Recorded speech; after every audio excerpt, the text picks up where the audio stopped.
Hello नमस्कार दोस्तों, स्वागत है आपका अपने न्यूज चैनल जेटुला न्यूज़पेपर में। राजस्थान हाई कोर्ट ने मंगलवार को बहुचर्चित भवरी प्रकरण के 6 आरोपियों को जमानत पर रिहा करने का आदेश दिया। इन सभी को जमानत देने का आधार सुप्रीम कोर्ट का फैसला बना। सुप्रीम कोर्ट ने एक आरोपी परसाराम को जमानत प्रदान की थी।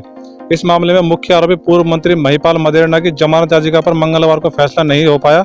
कैंसर की बीमारी का इलाज कराने के लिए वे फिलहाल अंतरिम जमानत पर जेल से बाहर हैं। उनकी जमानत के बारे में फैसला 23 अगस्त को किया जाएगा। भवरी प्रकरण में एक आरोपी परसाराम बिश्नोई को 27 जुलाई को सुप्रीम कोर्ट ने यह कहते हुए जमानत प्रदान की थी कि ट्रायल में विलंब होने के कारण किसी व्यक्ति को अनिश्चितकाल के लिए जेल में बंद रखना सही नहीं है। सुप्रीम कोर्ट ने कहा था कि हम मानते हैं कि यह मामला बेहद गंभीर और जघन्य अपराध से जुड़ा है, लेकिन ट्रायल में हो रहे विलंब के कारण किसी आरोपी को अनिश्चितकाल के लिए जेल में बंद रखना उचित नहीं होगा। ऐसे में हम सभी परिस्थितियों को ध्यान में रखते हुए ट्रायल कोर्ट की टर्म्स एंड कंडीशन के आधार पर जमानत प्रदान करते हैं। परसाराम को मिली जमानत के बाद लंबे अरसे से जेल में बंद अन्य आरोपियों को भी जमानत मिलने की उम्मीदें बंध गई हैं। सुप्रीम कोर्ट के इस फैसले को आधार बना महिपाल मदेरणा, ओम प्रकाश, पुखराज, दिनेश, सहीराम, उमेशाराम व अशोक ने हाईकोर्ट में जमानत याचिका दर्ज की। मंगलवार को न्यायाधीश दिनेश मेहता ने इन जमानत याचिकाओं पर सुनवाई की। उन्होंने महिपाल मदेरणा को छोड़ अन्य सभी को जमानत पर रिहा करने का आदेश दिया। ये लोग करीब 10 साल बाद जेल से बाहर आएंगे। मदेरणा इन दिनों अपनी बीमारी का इलाज कराने के लिए अंतरिम जमानत पर जेल से बाहर हैं। उनकी अंतरिम जमानत की अवधि 23 अगस्त को पूरी हो रही है।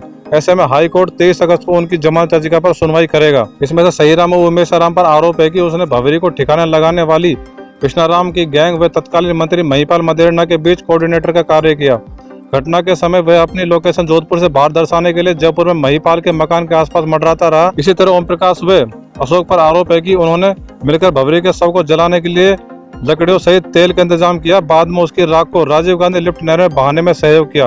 वहीं 2 अन्य आरोपी पुखराज व दिनेश पर भवरी को मारने में शामिल लोगों के मोबाइल की फर्जी सिम उपलब्ध करवाकर उनकी लोकेशन को अन्य स्थान पर दर्शाने में सहयोग देने का आरोप है।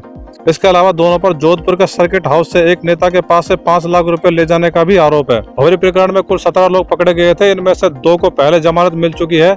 6 को मंगलवार को जमानत मिली। वहीं महिपाल मदेरणा अंतिम जमानत पर जेल से बाहर है।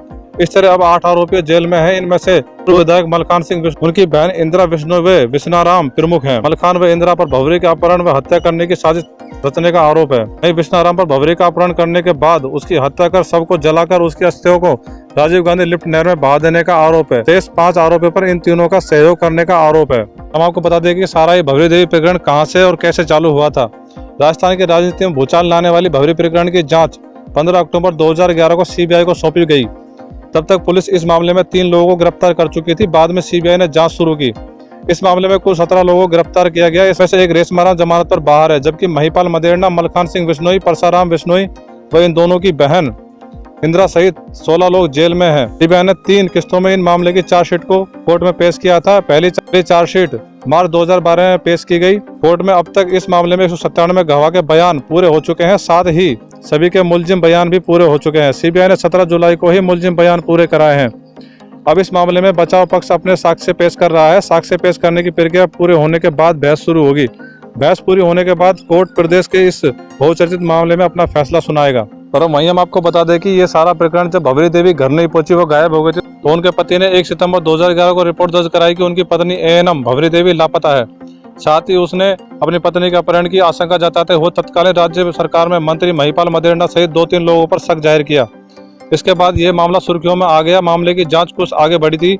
इस बीच राज्य सरकार ने बढ़ते विरोध को ध्यान में रखकर मामले को सीबीआई को सौंप दिया। सीबीआई ने 30 सितंबर 2011 को महिपाल मदेरणा के पूछताछ की और उसे गिरफ्तार कर लिया। बाद में इस मामले में कांग्रेस विधायक मलखान सिंह बिश्नोई का भी नाम आया। उन्हें भी पूछताछ के बाद गिरफ्तार कर लिया गया। इसके अलावा इस मामले में 15 अन्य गिरफ्तारियां भी हुई। इसके बाद से महिपाल और मलखान अभी तक जेल में है। सीबीआई का दावा है कि भवरी देवी का अपहरण कर उसकी हत्या कर दी गई।